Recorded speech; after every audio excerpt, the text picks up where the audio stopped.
What is some advice that is considered toxic, but actually is good? No one is going to save you. You have to stand up and fight for yourself. It's true. You can have a whole team on your side, and that would certainly help. But if you aren't willing to go to bat, you can't expect to win. Similarly, but from the opposite side, you can lead a horse to water, but you can't make him drink. If you mingle with bad people, their influence will rub off on you. People get defensive on this, saying they can influence them to be good instead, failing to realize they themselves are slowly starting to rationalize bad behaviors. If you hang out with 9 broke friends, you're bound to be the 10th. In prison, inmates tend to understand, if I hang out with that crowd again, I'm going to be back behind bars again. From there, they have to decide if they want this life and if those friends are worth it. Judge a book by its cover. How you present yourself matters. You should still read the back of actual books, though. I think you're actually supposed to read the inside of the book. I've been using books wrong. Nobody cares. Work harder. I had an ex that did her first marathon a few years back. After mile 20, she hit the wall and sat on the side of the road and cried. I trained for this.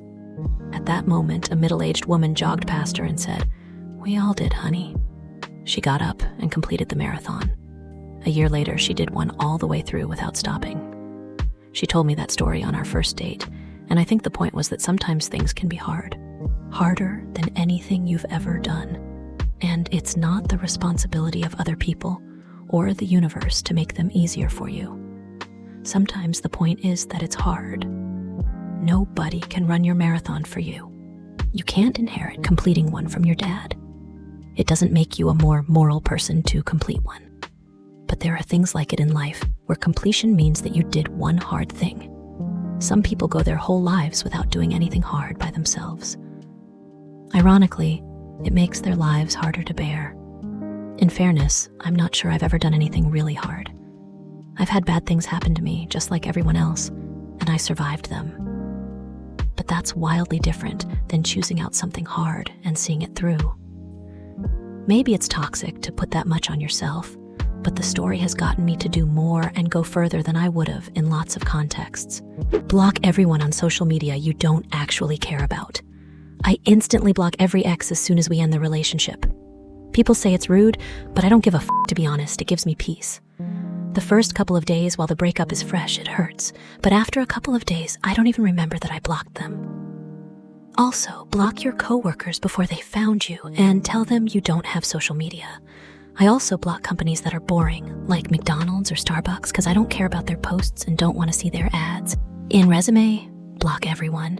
One piece of advice often seen as toxic is just think positive, which can come off as dismissive. However, cultivating a positive mindset can be beneficial when done in a balanced way. Another example might be put yourself first, which some see as selfish, but prioritizing self-care is crucial for mental health. It's interesting how context matters in advice. No one cares about you, but what you can do for them. Just ignore your problems and they'll go away, said the procrastinator, who is now a world-class expert at avoiding stress. Remember, if you don't acknowledge it, it's basically not real. This is a good one. I've come to accept that there's a time and a place to feel overburdened. And I just don't have the time to feel like that at work and at big events. I'll stress about it later. To be fair, this strategy can work for a bit. But you are right. It is not sustainable long-term, and you will feel 1000% better if you just buckle down and solve the problem. Stoicism is good. Remaining calm under stress, identifying problems, and looking for solutions is the right way to go. Your feelings are not the same as facts. Facts are not the same as opinions. There is nothing wrong with taking a moment to think before acting, especially under stress. It's agreed that Stoicism can get a bad rap and can help manage stressful situations.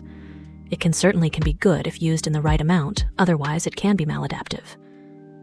Taking time to unload emotionally in the right place can be more beneficial than to systematically enduring challenges.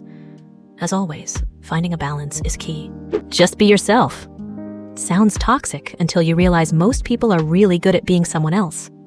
That's great advice until someone can't get anywhere in life because they are just too weird for society. I think be yourself within the confines of acceptable behavior is more constructive but doesn't sound great. Just be yourself is terrible advice. Most people are awful. People who are downvoting me don't wash their butthole. What? Thanks for watching. We upload every day, so make sure to like and subscribe. Have a great day and see you in the next one.